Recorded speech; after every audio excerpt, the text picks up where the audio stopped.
सृष्टि के इतिहास में कुछ घटनाएं ऐसी होती हैं जो सिर्फ कहानी नहीं होती, वे एक चेतावनी होती है, एक आईना होती हैं जो ये दिखाती हैं कि जब अधर्म बढ़ता है तो विनाश निश्चित होता है।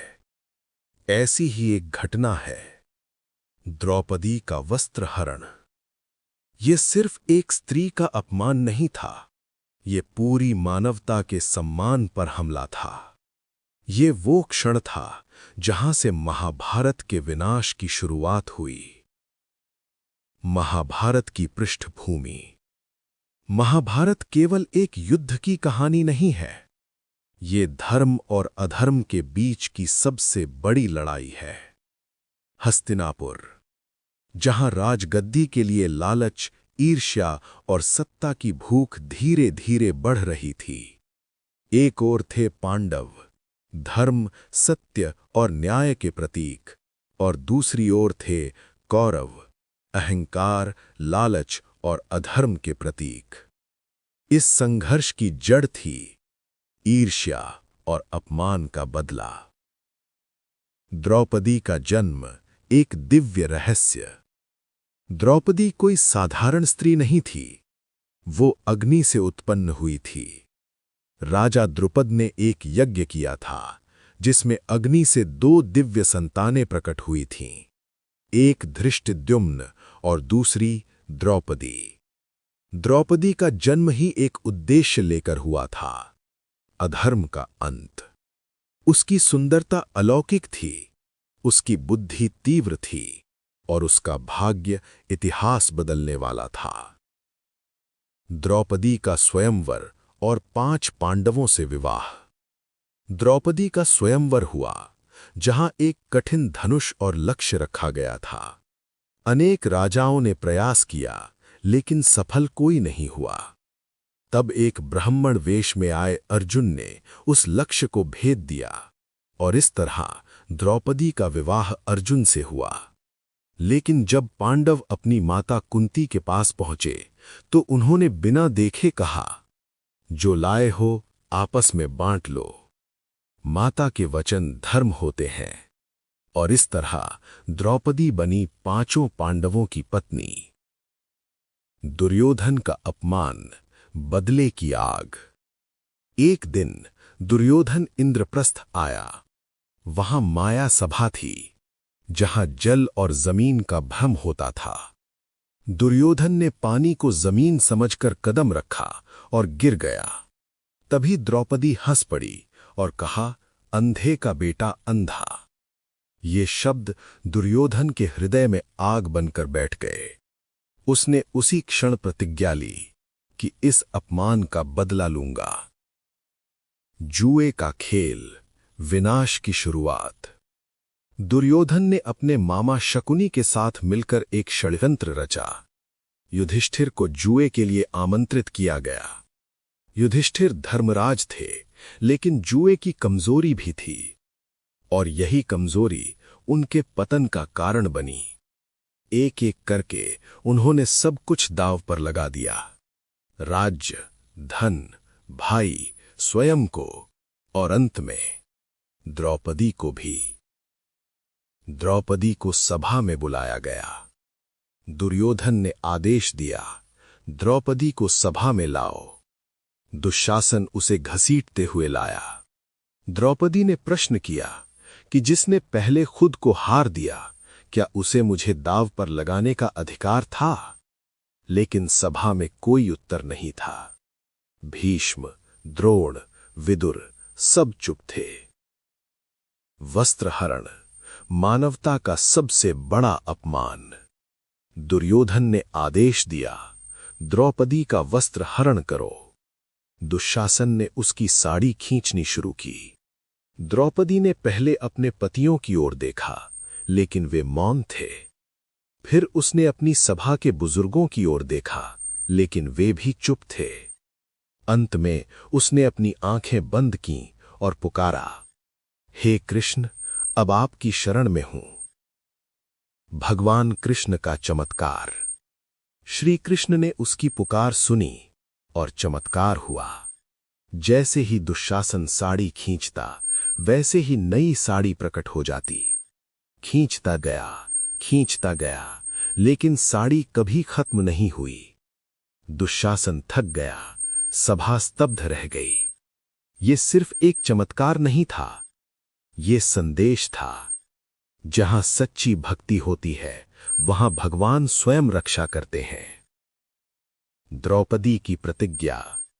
उस दिन द्रौपदी ने प्रतिज्ञा ली कि जब तक मैं अपने केश दुशासन के रक्त से नहीं धोऊंगी, तब तक इन्हें नहीं बांधूंगी। ये प्रतिज्ञा महाभारत युद्ध की आग बन गई। इस घटना का गहरा संदेश। ये घटना हमें क्या सिखाती है? जब धर्म के रक्षक ही मौन हो जाएं, तो अधर्म बढ़ता है। स्त्री का अपमान पूरे समाज के विनाश का कारण बनता है। और सबसे महत्वपूर्ण कि जब इंसान साथ छोड़ देता है, तब भगवान साथ देते हैं। हस्तिनापुर की उस भयानक सभा में जो हुआ, वो केवल एक घटना नहीं थी, बल्कि एक ऐसे तूफान की शुरुआत थी जिसने पूरे आर्यावर्त को हिलाकर रख देना था। जब पांडवों ने जुए की शर्तों को स्वीकार करते हुए वनवास का मार्ग चुना, तब ये निर्णय मजबूरी से अधिक धर्म की मर्यादा को निभाने का था। उनके कदम भारी थे, लेकिन आत्मा दृढ़ थी। राजमहलों की चमक दमक, सोने के सिंहासन और शाही वैभव सब कुछ पीछे छूट चुका था। अब उनके सामने था घना वन, अनिश्चित भविष्य और भीतर जलती हुई प्रतिशोध की अग्नि। द्रौपदी, जो कभी महारानी थी, अब साधारण वेश में अपने पतियों के साथ जंगल की कठिनाइयों का सामना कर रही थी, लेकिन उसकी आंखों में आंसू से अधिक आग थी। वो आग जो उसे हर पल उस अपमान की याद दिलाती थी जिसे वो कभी भूल नहीं सकती थी। वनवास के शुरुआती दिनों में पांडवों ने प्रकृति के बीच जीवन को अपनाना शुरू किया। जंगलों की शांति में भी उनके मन में तूफान था। युधिष्ठिर अपने निर्णय के भार से दबे हुए थे। उन्हें हर पल ये एहसास होता था कि उनकी एक कमजोरी ने उनके पूरे परिवार को कष्ट में डाल दिया। भीम का क्रोध हर दिन और बढ़ता जा रहा था। वो बार बार दुर्योधन और दुशासन का नाम लेकर प्रतिज्ञा करता कि वो उनका अंत करेगा। अर्जुन का मन शांत था, लेकिन भीतर वो युद्ध की तैयारी में जुट चुका था। नकुल और सहदेव भी अपने भाइयों के साथ हर कठिनाई में खड़े थे, और द्रौपदी, वो केवल एक स्त्री नहीं रही थी, वो अब प्रतिशोध की जीवित प्रतिमा बन चुकी थी। जंगल का जीवन आसान नहीं था। कभी भोजन की कमी, कभी जंगली जानवरों का भय, कभी मौसम की कठोरता। हर दिन एक नई परीक्षा लेकर आता था, लेकिन इन कठिनाइयों ने पांडवों को तोड़ने के बजाय और मजबूत बना दिया। उन्होंने अपनी कमजोरियों को पहचाना और उन्हें शक्ति में बदलना शुरू किया। युधिष्ठिर ने ऋषियों के साथ समय बिताकर धर्म, नीति और धैर्य को और गहराई से समझा। भीम ने अपनी ताकत को और भी प्रचंड बनाया, और अर्जुन ने ये ठान लिया कि वो ऐसे दिव्य अस्त्र प्राप्त करेगा जो आने वाले युद्ध में निर्णायक सिद्ध होंगे। इसी वनवास के दौरान अर्जुन ने कठोर तपस्या का मार्ग अपनाया। वो हिमालय की ओर चला गया, जहां उसने देवताओं को प्रसन्न करने के लिए घोर साधना की। उसकी तपस्या इतनी कठिन थी कि स्वयं भगवान शिव उसकी परीक्षा लेने आए। एक शिकारी के रूप में उन्होंने अर्जुन से युद्ध किया, और जब अर्जुन ने अपनी वीरता और समर्पण सिद्ध किया, तब भगवान शिव ने उसे पाशुपतास्त्र प्रदान किया, एक ऐसा दिव्य अस्त्र जो किसी भी शत्रु का अंत कर सकता था। इसके बाद अर्जुन ने इंद्रलोक जाकर और भी कई दिव्य अस्त्र प्राप्त किए। ये केवल शक्ति प्राप्त करना नहीं था, ये आने वाले महायुद्ध की तैयारी थी। उधर वन में रहकर भीम ने अपने क्रोध को कभी ठंडा नहीं होने दिया। वो हर दिन अपनी गदा का अभ्यास करता और हर प्रहार में दुर्योधन के विनाश की कल्पना करता। उसकी प्रतिज्ञा साफ थी, दुशासन का रक्त बहाना और दुर्योधन की जांघें तोड़ना। नकुल और सहदेव ने भी अपने अपने कौशल को और निखारा, जबकि द्रौपदी हर दिन अपने अपमान को याद करके अपने संकल्प को और मजबूत करती रही। वनवास के दौरान एक और महत्वपूर्ण बात हुई। पांडवों ने कई महान ऋषियों और महात्माओं से मुलाकात की। इन ऋषियों ने उन्हें केवल ज्ञान ही नहीं दिया, बल्कि ये भी सिखाया कि कठिनाइयां ही इंसान को महान बनाती हैं। उन्होंने पांडवों को बताया कि ये वनवास एक सज़ा नहीं, बल्कि एक परीक्षा है, एक ऐसी परीक्षा जो उन्हें उस महान कार्य के लिए तैयार कर रही है जो भविष्य में उनका इंतजार कर रहा है। द्रौपदी के मन में जो पीड़ा थी वो केवल व्यक्तिगत नहीं थी, वो उस अन्याय के खिलाफ थी जो उसके साथ हुआ था। वो अक्सर युधिष्ठिर से प्रश्न करती, क्या धर्म यही है कि एक स्त्री का अपमान हो और सब मौन रहें? उसके ये प्रश्न केवल युधिष्ठिर को नहीं बल्कि पूरे समाज को झकझोर देने वाले थे। लेकिन युधिष्ठिर का उत्तर हमेशा धैर्य और समय पर विश्वास का होता। वो कहते कि धर्म का फल अवश्य मिलता है, चाहे देर से ही क्यों न मिले। समय बीतता गया, लेकिन पांडवों का संकल्प कम नहीं हुआ। हर दिन, हर क्षण वो उस दिन के करीब जा रहे थे जब उन्हें अपने अपमान का बदला लेना था। वनवास ने उन्हें कमजोर नहीं किया, बल्कि उन्हें एक ऐसी शक्ति में बदल दिया जिसे अब कोई रोक नहीं सकता था। ये केवल 5 भाइयों की कहानी नहीं थी, ये धर्म की उस यात्रा की शुरुआत थी जो अंत में अधर्म के विनाश पर समाप्त होने वाली थी। और इसी तरह वनवास के अंधेरे में एक नई रोशनी जन्म ले रही थी, प्रतिशोध की, न्याय की और उस महायुद्ध की जो इतिहास में महाभारत के नाम से अमर होने वाला था। वनवास के अंतिम वर्षों में समय जैसे धीमा भी हो गया था और तेज भी, क्योंकि हर बीतता हुआ दिन पांडवों को उस क्षण के करीब ले जा रहा था जहां उनका धैर्य परीक्षा की अंतिम सीमा पर पहुंचने वाला था। जंगल की कठिनाइयां अब उनके लिए नई नहीं रही थी, बल्कि वे उनका स्वभाव बन चुकी थीं। अब उनके शरीर ही नहीं, उनके मन और आत्मा भी तपकर उस इस्पात में बदल चुके थे जिसे कोई भी परिस्थिति तोड़ नहीं सकती थी। लेकिन इस बाहरी शांति के भीतर एक ऐसा तूफान पल रहा था जो समय आने पर पूरे आर्यावर्त को हिला देने वाला था। द्रौपदी का मौन अब साधारण मौन नहीं था, वो एक ऐसी प्रतिज्ञा का प्रतीक बन चुका था जो हर पल और अधिक प्रबल हो रही थी। उसके केश अब भी खुले थे और हर लहराता हुआ केश उस अपमान की गवाही देता था जिसे वो कभी भूल नहीं सकती थी। वो अक्सर रात के अंधेरे में बैठकर उस सभा को याद करती जहां उसकी अस्मिता को लूटने का प्रयास किया गया था, और हर बार उसकी आंखों में आंसू नहीं बल्कि अग्नि चल उठती थी। इसी दौरान पांडवों के जीवन में कई ऐसी घटनाएं घटीं जिन्होंने उनके संकल्प को और भी मजबूत किया। एक बार जब दुर्योधन अपने घमंड में वन में आया और पांडवों की स्थिति का मजाक उड़ाने लगा, तब भीम का क्रोध अपने चरम पर पहुंच गया। लेकिन युधिष्ठिर ने उसे रोका, क्योंकि वो जानते थे कि समय से पहले उठाया गया कदम धर्म के मार्ग को कमजोर कर सकता है। ये केवल युद्ध की तैयारी नहीं थी, ये स्वयं पर नियंत्रण की भी परीक्षा थी। हर बार जब भीम अपने क्रोध को रोकता, वो और अधिक शक्तिशाली बनता, क्योंकि वो अपने भीतर उस ज्वाला को सहेज रहा था जो सही समय पर विस्फोट करने वाली थी। अर्जुन, जो दिव्य अस्त्रों से सुसज्जित होकर लौट चुका था, अब केवल एक योद्धा नहीं रह गया था, वो देवताओं के वरदानों का वाहक बन चुका था। उसके पास ऐसे अस्त्र थे जो किसी भी युद्ध का परिणाम बदल सकते थे, लेकिन उसके मन में अहंकार का लेश मात्र भी नहीं था। वो जानता था कि ये शक्ति केवल धर्म की रक्षा के लिए है, न कि व्यक्तिगत बदले के लिए। यही कारण था कि उसकी हर सांस, हर विचार एक बड़े उद्देश्य से जुड़ा हुआ था। वनवास के इन अंतिम वर्षों में पांडवों ने केवल युद्ध की तैयारी ही नहीं की, बल्कि अपने भीतर उस संतुलन को भी विकसित किया जो एक सच्चे योद्धा के लिए आवश्यक होता है। नकुल और सहदेव ने अपनी बुद्धि और कौशल को इस स्तर तक पहुंचा दिया कि वे केवल सहायक नहीं बल्कि रणनीति के महत्वपूर्ण स्तंभ बन चुके थे। उन्होंने युद्ध की संभावनाओं, शत्रुओं की चालों और भविष्य की रणनीतियों पर गहराई से विचार करना शुरू कर दिया था। ये स्पष्ट था कि आने वाला युद्ध केवल बल का नहीं बल्कि बुद्धि का भी होगा। लेकिन इन सब के बीच सबसे गहरा परिवर्तन द्रौपदी के भीतर हो रहा था। वो अब केवल एक अपमानित स्त्री नहीं थी, वो न्याय की मांग करने वाली एक शक्ति बन चुकी थी। उसकी हर सांस में एक ही प्रार्थना थी, हे प्रभु, मुझे वो दिन दिखाइए जब अधर्म का अंत होगा। और उसकी ये प्रार्थना केवल शब्द नहीं थी, वो एक ऊर्जा थी जो पूरे वातावरण को प्रभावित कर रही थी। पांडवों के हर निर्णय में, हर योजना में द्रौपदी की उस पीड़ा की छाया स्पष्ट दिखाई देती थी जिसने उन्हें इस मार्ग पर चलने के लिए मजबूर किया था। समय धीरे धीरे उस बिंदु की ओर बढ़ रहा था जहां वनवास समाप्त होने वाला था और अज्ञातवास की कठिन परीक्षा शुरू होने वाली थी। ये केवल छिपकर रहने का समय नहीं था, ये अपनी पहचान को छिपाते हुए अपने अस्तित्व को बनाए रखने की चुनौती थी। पांडव जानते थे कि यदि इस एक वर्ष में उनकी पहचान उजागर हो गई तो उन्हें फिर से वनवास झेलना पड़ेगा और ये उनके लिए असहनीय होता। इसलिए उन्होंने योजना बनाई, अपने रूप बदले, अपनी पहचान छुपाई और एक नए जीवन की शुरुआत की जो उनके धैर्य और बुद्धिमत्ता की अंतिम परीक्षा थी। इस पूरे समय में एक चीज स्पष्ट हो चुकी थी, ये वनवास केवल एक दंड नहीं था, ये एक निर्माण प्रक्रिया थी।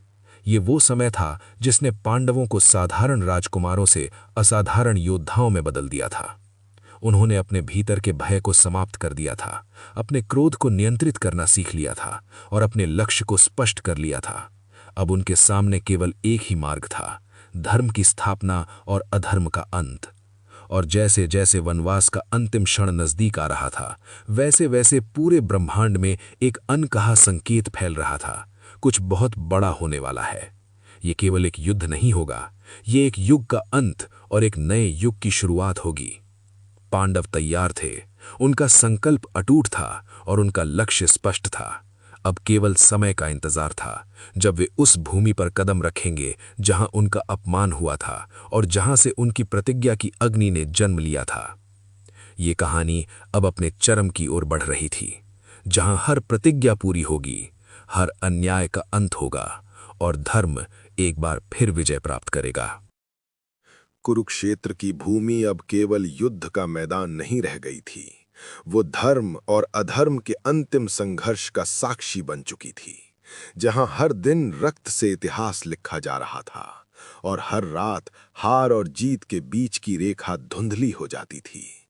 युद्ध के शुरुआती दिनों में ही ये स्पष्ट हो गया था कि ये साधारण युद्ध नहीं है, क्योंकि यहाँ हर योद्धा केवल अपनी जान की बाजी नहीं लगा रहा था, बल्कि अपने वचनों, अपने कर्तव्यों और अपने धर्म की रक्षा के लिए लड़ रहा था। भीष्म पितामह जैसे महायोद्धा जब तक कौरव सेना के सेनापति रहे, तब तक पांडवों के लिए जीत एक दूर का सपना लग रही थी, क्योंकि उनके सामने खड़ा था एक ऐसा योद्धा जिसे कोई हरा नहीं सकता था, जब तक वो स्वयं हारने का निर्णय न ले। लेकिन जब भीष्म शरशैया पर लेट गए, तब युद्ध का संतुलन बदलना शुरू हुआ और धीरे धीरे पांडवों की आशा फिर से जाग उठी। इसके बाद द्रोणाचार्य का पतन हुआ, जो ज्ञान और युद्ध कौशल के प्रतीक थे, और फिर कर्ण का अंत हुआ, जो दुर्योधन की सबसे बड़ी शक्ति था और जिसका जीवन स्वयं एक त्रासदी से कम नहीं था। हर एक योद्धा के पतन के साथ युद्ध और भी भयावह होता गया, क्योंकि अब ये केवल रणनीति का नहीं, बल्कि भावनाओं और प्रतिशोध का युद्ध बन चुका था। दूसरी ओर भीम की प्रतिज्ञा धीरे धीरे पूरी हो रही थी।